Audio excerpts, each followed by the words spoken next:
3, 2, 2, 1. 1. All right. Hey, So nice. if you listen to the podcast, you think that we were recording just now and we didn't mean to. No. That was on purpose. Go ahead, rewind and watch our awesome 3-person high five. With that said, cool. Dayton, what's the introduction? Awesome. Yo, Fit Pros, what's up? Welcome back to the DTF podcast, Down to Fitness, where we turn personal trainers into fitness professionals. We are your host, Dayton McPherson, Kyle Radune. On today's episode, we have a special guest, Kyle Powers. One of my former employees used to work with Kyle and I at Health Track. So welcome to the podcast, Kyle Powers. Very nice to have you here. This is going to get confusing. We got 2 Kyles, so we're going to go Powers and Radune today. All right. Thank you. Yeah. Thank you. That was going to be... I know it'll mess me up the whole time. Oh, yeah. It will screw me up, too. You guys have special names in my phone, but we won't go over that today on the podcast. Well, definitely not mine. You can talk about his. Yeah. Well, let's go. Let's real quick, Kyle. I haven't seen you in a little while, so this is a nice time to catch up with you. The last time we were together was the height of COVID, and we were playing endless Call of Duty, thinking that any day we were going back to work. So what's new in your life? Absolutely nothing. I'm still playing Call of Duty. No, that's a lie. It's mainly Destiny and the brand new Star Wars game that just came out. But I just bought my copy last night.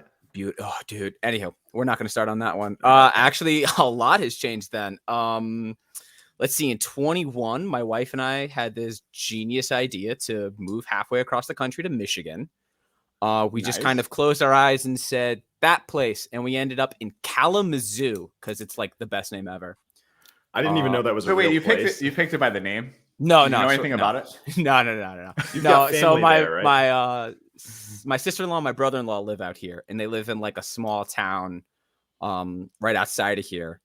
And so like, oh, maybe that town. And then I was like, nope, the town right north of them, because it sounds like a Dr. Seuss book. Like, come on, tell me like one of the books wasn't What to Do in Kalamazoo. Done. Yeah. I think if it didn't exist, you should write that. Yeah.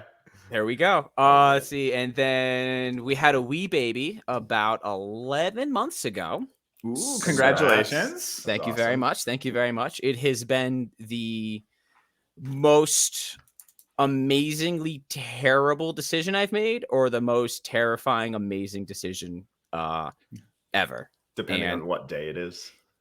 No, it's just the exact same every single day. But yeah, we say it jokingly, and I'll do my best to keep cliches at a minimum because I absolutely despise them. But it really is. It was like the craziest, most amazing thing to happen, and that like will happen is just that. Like you think, oh no, it's not gonna be. I'm gonna be that cool dad who like doesn't care, and then like the doctor's like here, and you're like, for like ever. Just now what? Awesome. I don't know what to do with my hands. Anyways, that's like the bullet points of what's new. Other than that, it's just video games and training and trying to keep it together. Nice. Well, that's awesome. That is awesome. So let's talk about how Kyle and I, Powers, met and how we started working for Health Tracks. So let's start with how you got into training before you started at Health Tracks with us, Powers. So how did you get started in personal training in the industry? All thanks to my father. Your dad. So I got into the personal training industry. Let's see, going way back. I guess... minor note that I'm sure we'll probably get into a little bit later. I have very specific health issues and health concerns that make holding normal jobs, or at least jobs that I wanted, darn near impossible. The jobs that I wanted to do was join the United States Marine Corps. Sorry, they can't have someone who just sometimes has seizures. Wanted that, but I also went to school to be a machinist. Can't do that. But I also realized that training, fitness, just working out, just going to the gym kept me at better health, at better, not just better shape, but everything was much better working out. And I just kind of hit a crossroads where it's like every job I have, I either can't have, I lose. It's very difficult. I really didn't know what to do, and just not safety for myself, but safety for my coworkers as well. Yeah. Like, I can't like fall down onto the ground and the machine goes and it's going to crash and blow up. And then my dad was just, well, you work out a lot. Why not just be a trainer? You seem to know what you're doing. And I was like, yeah, why not? That's God's honest truth how I got into it. Like I Yeah. didn't wake up and always have this dream to be a trainer. It's just my father was actually able to just put 2 and 2 together. And I said, let's go for it. And yeah, I went to a career college, got my NASM CPT in 2015. Yeah, 15. Sounds about And right. then just kind of went from there to see what I could make of myself in the industry. Yeah. Oh, that's awesome. So I want to back you up a little bit there because you did drop the seizure thing just kind of casually there. We didn't necessarily preface that with today's episode, but one of the biggest reasons why we wanted to have you on is you've overcome quite a bit of adversity to become a great, successful trainer. And we know this industry, it's hard to become a trainer. It's even harder to become successful when you don't have the cards stacked against you. And you kind of, as you were just saying, like some of these new challenges came up. Tell us backstory a little bit about kind of the narcolepsy, epilepsy that you deal with. Oh gosh, where do we start? All right, 2-hour episode coming at you, folks. Pretty much. Everyone get ready for a marathon. No. So the very first, I guess, spark noting the very first one, it was freshman year, high school, I want to say. Spring break, Wednesday, middle of the week. And hanging out with friends. We were like at the beach and having a good time with my brothers, like later in the day. It's just us hanging out. And I tell my brothers, hey, I'm going to get something to eat. You want anything? He goes, no. And my brother just kind of looks at me through the window because he sees me kind of move quick. And I just hit the ground. We had no clue what was going on. Now, it might be like, just to clear the air, there was no drugs, no alcohol, none of that kind of stuff. That would be like, oh, he just, out of nowhere, he just hit the ground. And so my brothers panicked. They were like, what's going on? We didn't know. They actually thought I was having a stroke, which is like how bad it was. The first one was bad. Yeah. But then it was like within a couple of hours, I was normal, talking completely fine, could stand on my own 2 feet and all that other jazz. We didn't know what happened. And then it just kind of kept getting worse and worse and worse. I mean, EEGs, EKGs, you name the test, the doctor that I've seen. We didn't know what it was. It went from you could actually, like, my dad said you could set a watch by it. It was like 3 weeks to the day, every single time, every single time. And then it went to like 4 or 5 a week. Oh, wow. To where, like, out of like a 5-day school week, I was taken out by ambulance like 3 or 4 times. Wow. Yeah. And that really, really sucks. Like, I definitely I know there's people out there who have it much worse than me. Absolutely. And it's nothing short, but still, that was pretty tough, right? Those pivotal moments of your life, high school, body's changing, life. What are you going to do? We were just like, you know what? I'm going to have some seizures while I'm at it. Why not? Yeah.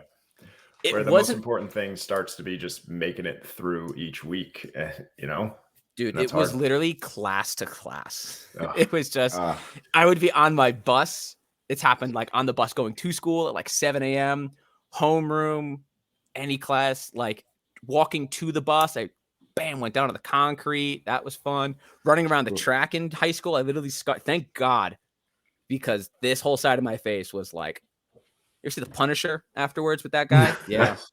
I made him look like a darn Ken doll. Anyhow. So, yeah. So, obviously, so you mentioned some of the jobs that you wanted, Marines, machinist. Yeah. You definitely take you out of some of those opportunities. Then you want to become a trainer. Now, you went and did you work anywhere else before Health Tracks? Give us a little background on like what it was like to become a trainer. I did. So the very first gym that I worked at was a bit ways away from me. So it was about an hour or so away. Well, also with all these, I can't drive. I've never been able to drive. So I had to always rely on public transportation or friends and family to get me where I need to go. So I was like on the train super early in the morning to have my first client for like 5 a.m. doing like the 5 a.m. grind. And things were going okay. It was a very interesting adjustment to make. And in the beginning, they were super helpful, super understanding with, same things. Oh, we work with people with problems all the time. I'm like, not like this. So And they were my managers were incredibly understanding. They were super helpful until the fateful day came when they realized like how serious my condition was. Like, it wasn't just, I just kind of take a nap a little bit. Like, it was to the point where most of the time they were so severe, I would wake up and have complete amnesia, not know what to do, where I am. I didn't know who I was, let alone where I was. And it's just not pretty. And so with that, restrictions were put in place for my safety, other people's safety. So I was a trainer. I was bumped to front desk. I was allowed to be a trainer again. And then it was just a lot of back and forth because they really didn't know what to do with me. So needless to say, things get difficult with doing that when they're just kind of moving you around. Cause it's not like I was an insubordinate employee, or like a bad employee. I was a sick employee, and they were just kind of moving me around and placing me in however it was. And then after about a year and a half of working for them, they were pretty sure they found a way to legally let me go because of my health conditions. Because you can't just outright say, hey, bud, you can't work here anymore because you have seizures. Like, I'm pretty sure that's like in like the top 5 most illegal things you can do. Yeah, can't do that. And so they just found a way to just kind of wean me out of the system. And so actually, it was actually pretty funny. It was a little time after me working at Health Tracks, one of my friends messaged me and said, you're still in the system. I had been working for Health Tracks for like almost a year at this point. I was still in the system. At the other gym? At that first gym. Oh, wow. Yeah, it was funny. They just let me go. So yeah. That was fun. Kind of like kept you on in the background, but just let you go. Exactly. Yeah. Just in case I'm like, you guys fired me. No, we didn't. You're still on pay. No, wow. You stopped showing up, right? No, exactly. You stopped showing up. So you no call, no show. So if anything, you owe us. Yeah. So let's turn this story around a little bit. So now, right, you have a very bad experience trying to be a trainer at another business, and you walk into Dayton's facility for your interview, and this is where the story gets fun, right? So, by the way, I had no idea when Kyle came in about his medical conditions, and we'll talk about that in a second when we interviewed together. So, Kyle, how did your first interaction with me go? Well. Oh man, take a drink first. Yeah. All kidding aside, it was, and I'm not saying this just because you're here and we're gonna do all the niceties and things like that. It was arguably one of the best and most relaxed interviews I've had with the condition because of that. I started to see, and now in between working at that facility and interviewing with you, there was a few months, but like countless interviews. And whether people knew or they didn't know, or me being the dummy that I was, I talked about it on the interviews. And I knew I was overqualified, if not qualified, for the position. And I didn't get them because I'm a firm believer they're like, we don't want to deal with that. Well, so I kept that a secret. Sorry. Excuse me. But just with that topic of that situation didn't even come up, didn't have a chance to come up. It was one of the most relaxed, easygoing, comfortable interviews I think I have had. Honestly. So when I typically do interviews for those directors and managers out there, I usually don't have a list of questions. I looked at Kyle and I just talked to him. Why do you want a job here? Like, tell me about your hobbies. Tell me about your interests. Why do you like personal training people? I'm not trying to ask him about his schedule needs. I'm not trying to see what his certifications are. Can I talk to Kyle for 10 minutes, powers? And he is engaging. He looks me in the eye. He can actually speak very well. Do I want to listen to what he has to say? Because regardless of whether or not he was a good trainer, I can teach him how to be a good trainer. I can't teach him to have those intangibles where I actually want to interact with him. So that's typically what I do in an interview process. So Kyle's right. It's pretty relaxed the most first time that I do an interview. And I usually do 2 or 3 interviews, but I believe that we only did 1, right? Yep. Yeah. We just did 1. And I think that you did bring it up to me when you came in and signed your new hire paperwork though. Yeah, correct? because you gave me the papers first. That's my little ace up the sleeve, is that once I signed the papers, you can't fire me now. So I was like, I think I went, actually, Oh, by the way, I'm pretty sure I have seizures. I Done. remember what it was like. He signed his paperwork, handed it in. He said, "Oh, by the way, I have narcolepsy and epilepsy." And I remember exactly what my response was. Okay. Yeah, like that was it. He That just was kinda, it. Seriously? I was yeah, like, okay. swear to God, Scout's honor. He just went, all right. Like he had the face like, yeah, and I have a nose. Like, Yeah. who cares? Oh, Now, okay. I want to dive into that just a little bit. I want to pick this apart just a hair. So Dayton, not for 1 second, he blindsided you with this. You didn't for one second be like, oof. No. No? Nope. Because I I gotta know. be honest. I still think that I would have been like, I don't necessarily know how to handle that. Like it would have been the first experience with it. So I think I still would have been nervous. I mean, I So- think that's a fair thing to fair reaction, right? I wasn't nervous Absolutely. until the first time I actually saw him Okay. have. So That's this is where it really Yeah. starts to unfold when you actually realize, like, hey, we're in the Yeah. middle of training. He's handing a dumbbell over, and Bam. we have a seizure. But Kyle did a really good job of making sure that the exercises that he was doing with people weren't going to endanger him or them. And that was a conversation that we had in his monthly goal agreements, is making sure in the beginning that we're not doing super heavy squats with people or bench press where they'll need a spotter because, gosh forbid he has an episode and lands on them. Like he's not going to injure these people, and he knew that. And, he's an adult and he knew that to keep people safe and himself safe, there were some changes that he would have to do with his programming. And he knew that right away. Mhm. And the other reason why I didn't feel as though it was going to be a challenging thing, and sometimes it was, if I can be quite honest, was I had a really good team with me. We can talk about everybody from the personal training staff to our general manager, to our maintenance staff, Ben and Leah and Fred and all of them. They were amazing with it. They understood, and we did everything that we could to make the situation as best as we could to keep him safe and keep him comfortable when he did have some of those episodes, and to tell clients and members when they would throw a fit about it to kindly kick rocks. And I did that quite frequently with people, and I just put them in their place. Like there were a couple of clients that Kyle would have to cancel a couple minutes before that they would come in, and we would try their best to put them with other people, other coaches. But unfortunately, schedules sometimes just didn't work out. And when people would have that interaction and be upset, I would not stand for it. That made me so mad that people were not understanding of the situation that Kyle was going through, because again, he said it before, he was not a bad employee. He did everything that he was ever asked to do above and beyond. This is out of his control, and you're going to hold this against him because it's out of his control. It's not like he's showing up 20 minutes late. It's not like he's canceling just because he wants to. So I always had Kyle's back for that, because people just didn't get it. And it made me mad. That's a good word. I'll say really. Mad is a good word. I'm sure we would describe it another way. Yeah.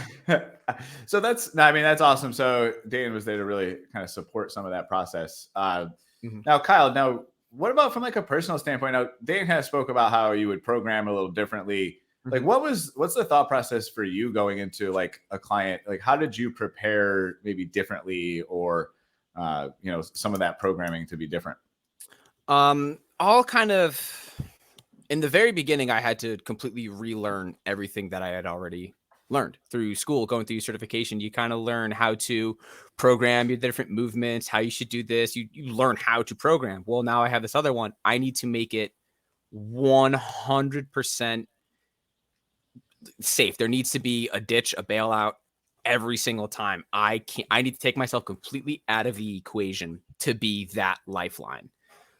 So I still need to be able to build tremendous amount of strength with someone's legs. Like you said, I need to find a way to do heavy squats with a client that takes the barbell. If I don't have the safety, like the big safety supports on the squat rack, if I don't have those available, like let's say like a rig at a CrossFit gym, I need to find a way to still deliver that.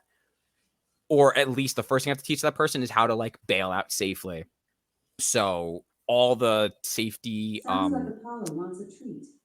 the contingency plans need to be set in place first for every single client, whether it's whether it's Carol who just wants to play with her grandkids, and so I'm not doing heavy back squats with her, Or if it's, Johnny who wants to be starting linebacker for the Pats, like, okay, we need to get really strong. I need to find some way to still do all this. But it was interesting to say the least, to have to relearn. And none of that, but like I had to kind of relearn and research it by myself because I wasn't in school anymore. So I had to how do I do this? There's no specialty certification that says training with epilepsy and narcolepsy, how to be a trainer. Which actually funny story. We learned not too long ago that I got to go to a tattoo artist and at least get like a line put through because it's not epilepsy. That's fun. Wait, what? Yeah, that's cool, isn't it? It's not epilepsy. Oh, okay. Really? Yep. What is it? If you don't mind sharing. It's a beautiful concoction of where's my purse to just dump for a second? PTSD, ADHD, mild depression. Wow. Really? Yeah.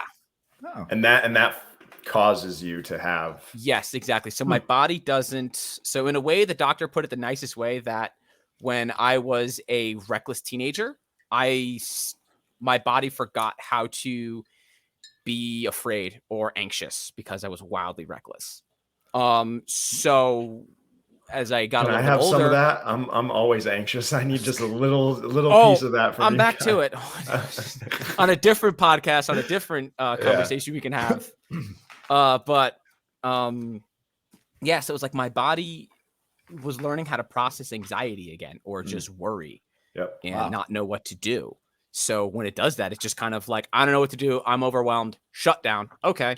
Like that's literally how it would happen. Wow. Like I said, then you mix ADHD in there, apparently fairly severe, which was news to me, but apparently nobody else. Like I came home, hey, doctor says I have ADHD. My wife goes, yeah, checks out. You didn't know?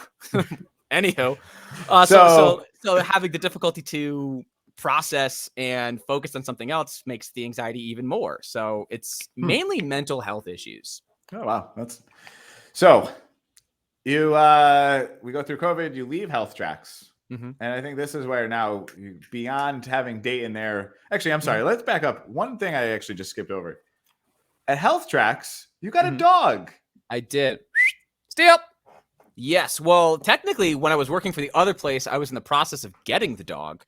And I got the dog while I was at Health Tracks. Because I think the dog is really interesting because the dog actually knows when you're about to have a seizure, so you can prepare and your client can prepare for what's about to come. And I think that's, to me, that when I heard that, is a godsend. Yeah, to say to everybody. Least. Yeah, it really honestly is because a lot of people before they have seizures, doesn't matter if it's epileptic, non-epileptic, whatever. There's usually signs, symptoms, like they'll get a weird smell or a taste, those auras, headaches, like the list goes on. I had none of them. I've been mid-sentence with somebody, bam, and went down. Steel is my warning system. And even that is astonishing because when she was trained through the company that we got her from, it's very difficult and not really safe to train dogs to sense that because they would have to like induce the seizures and its ethics comes into question. But the trainer was like, the more you bond with her, the more she'll know that something is wrong. And it was 12 days after we got her. Dayton, you were there for it. The first time that she sensed one. I was training one of my clients and she starts acting weird. Like she's starting to act like an antsy dog. Like she's being impatient. Like she's whining and pawing at me, whatever. I'm like, what the heck is wrong with my dog? She was like trying to pull him down. Like, literally she was like pawing at me on my right side. And so my client was like, yeah, no. I was like, I don't know what's going on. And then Dayton's like, is everything okay? I'm like, I don't know what's going on. And he goes, yeah, no, don't worry. I got your client. See what's going on with the dog. Like it's like I said, I've had her for like less than 2 weeks. So I'm still learning the process of how to have a service dog. And so I bring her into the room and I get down to her level and she calms down a little bit more. She sits and she's just kind of like looking at me. And then the closer I got to the ground, the calmer she got until I was like, I'm looking down at her like, what are you doing? So I'm completely down on the floor now. She's laying across me like calm, like she's about to go to sleep. And then at Health Tracks, we had those curtains and I was in one of those offices and closed the curtain. You kind of pull the curtain back. It's like, everything okay? And I think my words to you were like, I think she's doing a thing. And you were like, okay, all right, I'll be right back. And then you went to tell my client. I was just like, hey, something's going on. We'll probably have to reschedule. But I was like, okay, not a problem. As long as he's okay, as long as he's safe. Cool. You come back and I'm out. And I'm He's out. out. And then she's there. She's working herself under my head to be like my pillow to keep me safe. Support She's him. licking my face. She's licking my hands to like wake me up. The whole nine. So all I None did of that. was sit down next to them and just waited for Kyle to wake up. Yep. And I mean, for that alone and just making sure that he's safe and his client's safe and that we have that like 10-minute span to kind of like fire drill it and be like, okay, here's what we're going to do. You're going to train that person, Kyle. You go in this office, to a point where we also had a cot at Health Tracks for Kyle to lay on when Steele would tell him that he was about to have an episode. Shout out to Big Ben. Big Ben with that cot in the back room. And the staff was great. If any of the coaches were available, we would just go and sit with Kyle just to make sure that he was safe. It wasn't like he would have an episode and we'd be like, Kyle, wake up. There she is. Little baby. Hey. Hi. Hey, Steele. But I mean, it's pretty amazing. And when she came on, again, we ran into some issues with some members and not understanding that Steele was a service animal. And we had to make sure that we were holding them to that standard. And, that was the most important thing for us, is that he was safe and so on and so forth. And after Kyle left Health Tracks, moved to Kalamazoo, he started doing more personal training. And, I wanted to touch on a little bit with, in your experience, not only at Health Tracks, and then also when you move to, let's talk about growing your business a little bit, because that's really what I like to touch on with coaches and talking to them being in the trenches. So you as a coach growing your personal training business, can you kind of walk us through what has helped you grow your business? Any tips that you can give people, like anything at all that you would think would be important? Cliche number one, honesty. Don't BS, don't sugarcoat it. Things like that. So you can't be so like I was for so long, was afraid of how people were going to judge me, or depending on my health and conditions. It was like, well, if I have to hide who I really am from these people, I don't want to work with them and I don't want to deal with them. So just being upfront and honest. I learned that at Health Tracks too. I was right on our assessments before everything was going on. They're like, oh yeah, this is great. I want to work with you. And I was like, oh, by the way, the reason I have the dog is because sometimes this happens. And just move from that one. And it was completely fine. I would tell the clients very upfront, this is what it is. These are the possibilities. We have contingencies in place, but if that's not what you want, I can give you another recommendation of another trainer to work with. He goes, but if you want to work with me, that's kind of what comes along with it. Like, you have things for you that come along with you. This is what comes along with me. So just being upfront and honest, and not being afraid of to hear those no's, to hear those people being like, yeah, sorry, I'm a little uncomfortable with that. Like, just like how Radune had said earlier, like, it's totally fine for you to be like on edge because you don't know. Like, it's totally fine. It's a scary thing. It's not like, oh, sometimes my eye twitches. No, it's like I lose consciousness and fall to the ground. Like, that's kind of a big deal. Yeah. Does it happen often where people are like, ooh, that's a deal breaker for me? Or like, because I would think that most people, I would think, would be like, oh yeah, no worries. But like, do people really say no? Not getting too personal, but it happened more when I was on the dating scene than with clients. Yeah. I'm completely serious. Like, if like the relationship was getting serious, I kind of say it and they're like, all right, cool, peace, there's the door. But with clients, because I told them, listen, there's contingencies, there's other trainers, there's other coaches, like, I trust so-and-so, like, this is what we have set in place. There was very few. Honestly, my entire time at Health Tracks, almost 2 years, a little over 2 years, I think. I think 4 people said, I'm not really comfortable with that. I think just 4. Everybody else said, yeah, I'm okay with that. And other people said, yeah, I was okay with that. Maybe 3 were pains in the butt who like just lied. And like Dayton had said earlier, like, they were inconvenienced by my health. I think only like 3 maybe were actually like that. Yeah. But for the most part, everyone was very open, very understanding. I think just because of that honesty. It's just that, don't be ashamed of what it is. If you have some type of an adversity like that, you got to just own it, and it will be for the better. Yeah, I'm glad you said it, because I think that's what it is. I think the shift for you is just that, being straightforward and kind of setting the expectation. Like, we talk about it in sales all the time, setting the expectation. This really isn't all that different, is know what you're getting into. Exactly. That's the biggest thing. So I'm going to do a shameless plug here for myself. When so Oh. when you would meet with Kyle and I, or when you did the workshop, what were some of your biggest takeaways that maybe you use in the beginning, you still use now from building your business, training, being a professional? Like, what were some of your biggest takeaways? Gosh, Yeah, everything. I'm- You need me to like name crap? Like, no, seriously, no. I cannot. Biggest takeaways from working with you guys. I think it was just exactly what we said.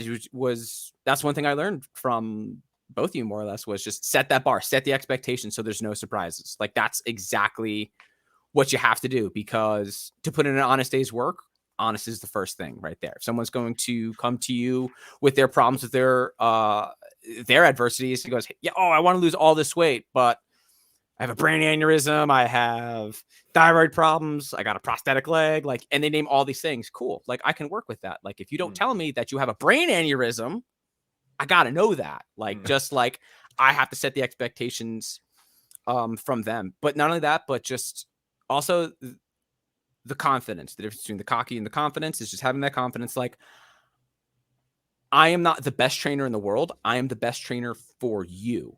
It doesn't matter what's wrong with me. I promise you, I am the best trainer no matter what's wrong with me. Is owning that and just knowing that moving forward from there with the clients. And then even the ones who said, no, I don't want to work with that, there was that level of respect because of that. They were just like, I don't, but I know people who aren't afraid of that, and I'll send them your way. But for me, thanks, but no thanks. Well, But there's that honesty thing again, which is great. Has to be, has to be, because you just lie to yourself, you're lying to everybody else, and then eventually you're going to get caught in the lie, and then it's just never good. Yeah, there's no way back out of it, right? No, God, no. So I got one more thing maybe before we wrap this episode up, unless you had anything, Radune. Kyle Powers, where do you go from here? What's your end goal in the next 10 years? Like, what do you want to be doing? Surviving. That's about it. No, it's if there's one thing also that I've learned is that yes, we've said all these inspiring things, but there's still pretty rough people out there. And I think I'm done with working for people. So within the next 10 years, it's, I need to explain myself and my adversities to my boss and then to my clients and so on and so forth. I want to do it just to my clients. So I'm sick and tired of breaking my chops and my stones and doing all this. It's not just the hard work of like going home and writing a workouts. I have to go home, write workouts, and not have seizures while doing it. I'm sick and tired of doing that extra work for somebody else to make more money than me. So going out on my own. I know this isn't an actual fix, but if you want to move down here to sunny Florida, I'll give you a gym. You could be the GM. You could do all the hiring. You only have to report to me, and I promise I don't give a shit. No other shameless plugs here, not dumping purses out, but the reason why my wife and I didn't move to the South is she has a lung condition, and Florida would literally kill her. Literally kill her. The humidity would. I would have loved to have you. I would have made you the face of my facility. You guys can just call it Kyle's Gym. The two Kyles. Exactly. Or we'll have I got to another to joke there, Kyle, but we'll leave it. Kyle, Texas has the meeting of the Kyles that we'll have. Yeah, I saw that. Okay, so what if it's like that meeting with the Josh? What was that thing? Like Josh or whatever it was? That guy sent out that massive Facebook message. So like everyone named Josh, come here. We're gonna fight, and whoever wins is is that what it's gonna be? Because I'll go loaded for bear. I mean, I don't know. I'm scared of people named Kyle. You guys are just gonna be crushing Monster energy drinks. Just shotgunning monsters and crashing them on our heads. When Kyle became a meme, I was like, all right, this is it. I've had enough. Good thing there's only one Dayton.